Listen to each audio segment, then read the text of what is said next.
जैसे आज आप लोगों के चेहरे पे प्रसन्नता है ना, आज तो मानते हो ना हमारे चेहरे प्रसन्नता है, मानते हो ना। आप लोग बोलते महाराज जी आप हंसते नहीं हो, आज तो हंस रहे ना हम। तो वह हंसी का कारण तो एक ही है, हमारे महाराज हमको मिल गए, सब कुछ मिल गया। हमारे पूज्य प्रसाद सागर जी, शैल सागर जी, पुराण सागर जी, उत्तम सागर जी आए और बड़े बाबा के दर्शन किए और हमारे से मिले, बड़ी प्रसन्नता का विषय है। और अब सुनना तो इनको है, चारों को सुनना है अपने को, लेकिन फिर भी महाराज जी ने कहा नहीं थोड़ा तो आपको बोलना ही पड़ेगा। तो ठीक है, मैं इन चारों महाराजों के विषय में आपके सामने कुछ कुछ बातें बताता हूँ। आपको सुनना भी वही होता है, हमारी बात तो सुनना नहीं है, बस ये वाले संस्मरण सुनना है। तो सबसे पहले अपन शुरुआत करते हैं पूज्य शैल सागर जी महाराज जी से। शैल सागर जी महाराज जी का और हमारा नाता बहुत पुराना है, ब्रह्मचर्य अवस्था से ही हम लोग साथ साथ रहें, साथ साथ आगे बढ़े हैं और दीक्षा भी साथ साथ हमारी उनके साथ ही हुई।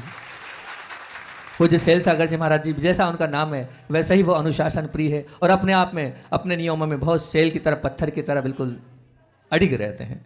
एक बार छोटी छोटी 2-2 3-3 मिनट में अपनी बात पूरी कर दूंगा सब महाराजों की। एक बार पूज्य शैल सागर जी महाराज जी से हमने निवेदन किया कि महाराज जी आप कविताएं बहुत लिखते हैं, आप कविताएं बहुत लिखते हैं और कुछ कविता मेरे लिए भी लिख दें। तो महाराज जी बुला रहे ऐसा क्या? मैंने कहा नहीं, मैं ये चाहता हूँ मेरे लिए से मतलब मेरे कुछ भाव हैं, उन भाव पे आप कविताएं लिखिए। तो वो कविता आज तक संभाल के रखी है मैंने। तो मैंने कहा वो कविता आप लिख दीजिए। महाराज जी ने कहा क्या भाव है? तो मैंने कहा मेरे 4 भाव हैं, धीरे बोलो, मीठा बोलो, कम बोलो और ज़रूरत होने पर बोलो। मैंने कहा इन पर आपको कविता लिख के देनी है, कृपया आप हम पे कविता लिखें। बोले ठीक है। मैंने इधर बोला नहीं, अगले दिन कविता पेश हो गई मेरे सामने।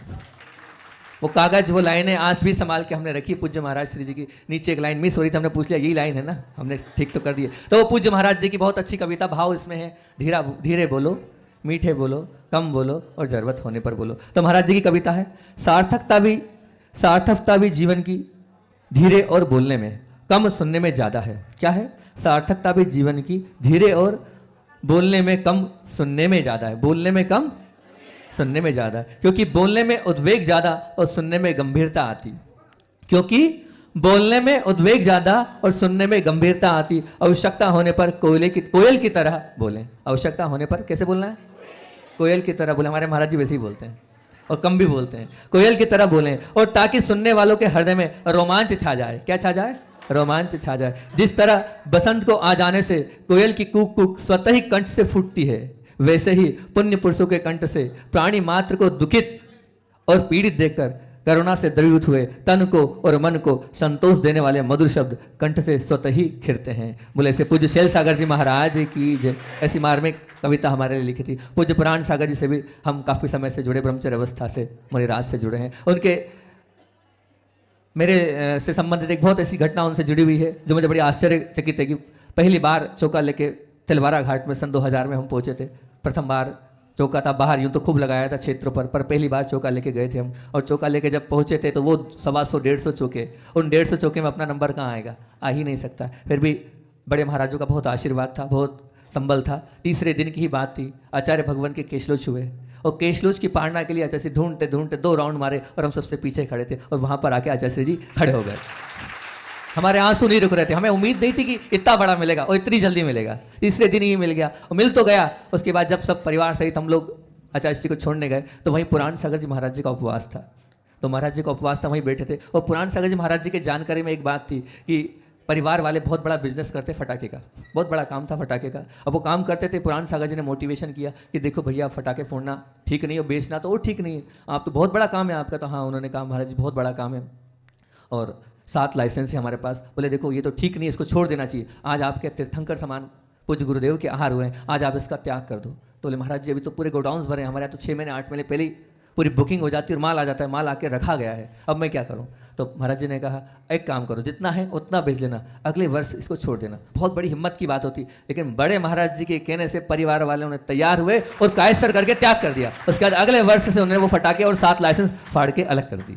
ये पूज्य पुराण सागर जी की वाणी में इतना दम था कि किसी के नहीं माने। इसके पहले भी बहुत महाराज लाए, बहुतों ने समझाया, लेकिन इतना बड़ा छोड़ना बहुत बड़ी बात होती, लेकिन महाराज जी की वाणी में दम थे। बोलिए ऐसे पूज्य पुराण सागर जी महाराज जी की, पूज्य उत्तम सागर जी महाराज जी का मुझे वो दृश्य, क्योंकि अगर सबसे पहले मैंने आहार दिया था तो अपने ही स्वयं के गृहस्थ अवस्था के घर में पूज्य उत्तम सागर जी महाराज जी को आहार दिया था। वो भूल गए होंगे पर मुझे याद है वो अच्छे से। पुराण सागर जी और समाधि सागर जी दोनों महाराज जी को आहार दिए थे उस समय। बहुत पुरानी बात है वो, जब नेमावर का चल रहा था, संघ से सिद्धवरकूट से बिहार होते होते आया था, मैं बहुत छोटा था उस समय आहार दिए थे। फिर उसके बाद दूसरी बार महाराज जी से मेल जोल हुआ, बीना 12 में जब ड्रेस चेंज हो रही थी, जब हम वहाँ पहुँचे थे और वहाँ पहुँचे थे, बड़ी कठिन परिस्थिति थी। वो तो सब जानते हैं कि बड़े महाराज 50 साल जानते हैं कैसी वो परिस्थिति। उस परिस्थिति में महाराज जी ने, उत्तम सागर जी ने परिवार वालों को जो मोटिवेशन दिया था वो आज भी मुझे याद है, किस प्रकार से उन्होंने समझाया था। और एक बहुत अच्छी बात बोली थी, वो बोली थी वंदे तद्गुण लब्धे। वो तो भूल गए होंगे लेकिन मुझे वो याद है, वंदे तद्गुण लब्धे का क्या अर्थ होता है। उनको इस वंदे तद्गुण लब्धे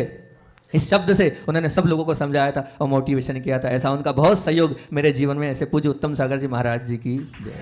अब बात आती है जय श्रेष्ठ मुनिराज प्रसाद सागर जी महाराज जी की। जो कुछ सीखा है मैंने, चाहे वैयावृत्ति में हो, चाहे साधना के क्षेत्र में हो, बहुत कुछ महाराज जी से ही नहीं, सब कुछ महाराज जी से ही सीखा है। और आप लोग जानते हैं मैं हमेशा बार बार महाराज जी को याद करता हूँ। बहुत वात्सल्य, बहुत स्नेह, और बहुत ऐसे समय में महाराज जी ने हमें संबल दिया है। मैंने आपको वो घटना भी सुनाई थी अमरकंटक की, जब बिल्कुल हतोत्साहित हो गया था मैं, ऐसा लगने लगा था कि कितना कष्ट है। उस कष्ट में, उस जीवन में भी बड़े महाराज जी ने हमारा बहुत संबल दिया, पूरी सेवा करी, पूरी वैयावृत्ति करी, पूरा आहार कराया। जब भी अंतराय हुआ, उपवास हुआ, हमेशा आगे रह के तैयार रहते थे और बिल्कुल चल तैयार होने के साथ एक संबल देते थे, चिंता नहीं करो, ऑल इज वेल।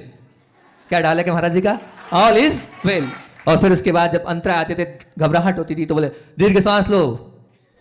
एक ही उदाहरण, दीर्घ सांस लो, घबराओ नहीं है। बहुत अच्छे से इस प्रकार से शुरू से एक जैसे बच्चे को लेके चलते हैं, ऐसे पूज्य महाराज जी ने हमारे लिए हमेशा सहयोग प्रदान किया, हमेशा प्रोत्साहन दिया और आगे बढ़ाते गए। जब बात आई थी वैयावृत्ति की तो पूज्य महाराज जी ने ही उंगली पकड़ के कहा अब तुम चिंता नहीं करो, तुम्हें आयुर्वेद में आगे बढ़ना है। और जो बहुत बड़े वैद्य थे महावीर जी बिलाला, उनसे पढ़ने की इच्छा थी। हमने महाराज जी से कहा कोई बात नहीं। महाराज जी के कमरे में हम पुनीत सागर जी और प्रसाद नहीं निस्सिम सागर जी और प्रसाद से, हम चारों ने पूरा भेषज रत्नावली जो बहुत बड़ा ग्रंथ होता है और महाराज जी के सन्निधि में हमने पूरा पढ़ा है। उसमें पूरा महाराज जी का सहयोग था। फिर एक बार और हमें कुछ भी होता था हम महाराज जी के पास पहुंच जाते। हमने कहा वो एक ऊर्जा होती है, उस ऊर्जा को हम यहाँ भावनाओं के माध्यम से दूसरे व्यक्ति पे भेजते हैं तो स्वस्थ होते हैं। महाराज जी वो भी सीखना है। महाराज जी ने ठीक है मैं भी सीखूंगा, तो आप भी चलो। हम 4-5 महाराज जी ने महाराज जी की सन्निधि में खजुराहो में वो सब कुछ सीखा था। तो हमेशा ऐसा संबल देने का ये कार्य करते हैं। और यही नहीं, संघ में सब जितने संघ है सभी संघों में औषधि का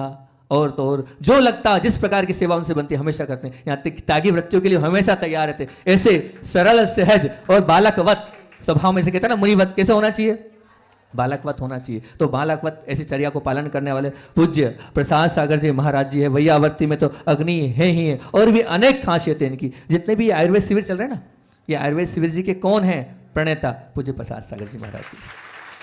आज आयुर्वेद को आगे बढ़ाने में महाराज जी का बहुत बड़ा हाथ है। और बहुत सारे जितने शिविर हुए उन शिविर यहाँ हुआ था, मैंने उस दिन भी कहा था, पर ये यहाँ के लोगों ने नहीं किया था। महाराज जी संधान सागर जी थे ही, लेकिन सब वहां से चल रहा था, कुंभराज से पूरा शिविर वहां से, पूरी औषधि पूरा सब कुछ मेंटेनेंस कौन कर रहा था, वहां से प्रसाद सागर जी कर रहे। ऐसे हमेशा सहयोग में अग्रणी रहते हैं। ऐसे हमेशा आगे बढ़ाने वाले पूज्य प्रसाद सागर जी महाराज जी की जय।